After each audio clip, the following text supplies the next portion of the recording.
শাকিব খান তো শাকিব খান একজনই হয়।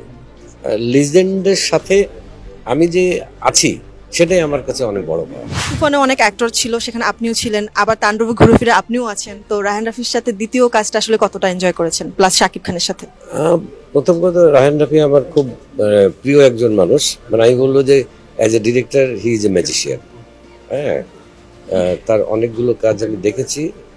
ও আসলে দর্শকদের নার্ভটা কি প্রচন্ড বোঝে আর কি। হ্যাঁ, আমার কাছে মনে হয় যে কোনো একটা সাবজেক্টকে ও এমন ভাবে প্রেজেন্ট করতে পারে দর্শকদের ভালো লাগবে, এই টাইপের ডিরেক্টর রায়হান রাফি। আর রাফিও আমাকে খুব পছন্দ করে, যে কারণে সে চেষ্টা করে যে তার যে কোনো কাজে কোনো না কোনো ভাবে আমাকে রাখার জন্য।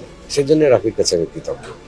আর ওর কাজ তো ওর রাফির ফিল্মের কাজ বা ওয়েবের কাজ, ক্যানভাসটা অনেক বড় থাকে, অনেক বিশাল ব্যাপার স্যাপার থাকে। তো সেই ক্যানভাসের একটা ছোট্ট অংশ হওয়াও কিন্তু একটা ভালো লাগার বিষয়।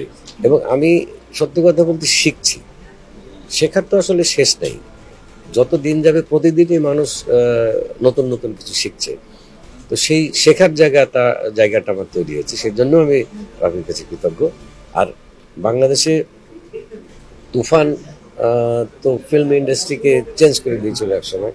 তাণ্ডব যে কি করবে আমরা নিজেরাই বুঝতে পারছি যে বুঝতে মানে বোঝারও ইসের বাইরে আছে, চিন্তা ছাড়িয়ে একটা কিছু হবে সেই বিশ্বাসটা করছি। এত এত মানুষের মধ্যে সুপারস্টার শাকিব খানকে আমরা আসলে কিভাবে পাচ্ছি? শাকিব খান তো শাকিব খান একজনই হয়। তবে শাকিব খান ব্যক্তিগতভাবে আমি তার সাথে বেশ কিছুদিন অন্য জায়গায় অন্য সেটে কাজ করার সুযোগ পেয়েছি, অনেক সময় কাটানোর সুযোগ পেয়েছি। স্ক্রিনের শাকিব খান আর স্ক্রিনের বাইরের শাকিব খান আকাশ পাতাল ব্যাপার। জয়া হোসেন আছেন এই সিনেমায়, আফজাল হোসেন স্যার আছেন, সব গুণী ব্যক্তিরা। আমি আসলে হ্যাঁ, এতগুলো মানুষ একসাথে সব এইটা আমার কাছে এটা ভালো লাগছে যে এতগুলো লিজেন্ডের সাথে আমি যে আছি, পাশে দিয়ে হলেও আছি, সেটাই আমার কাছে অনেক বড়।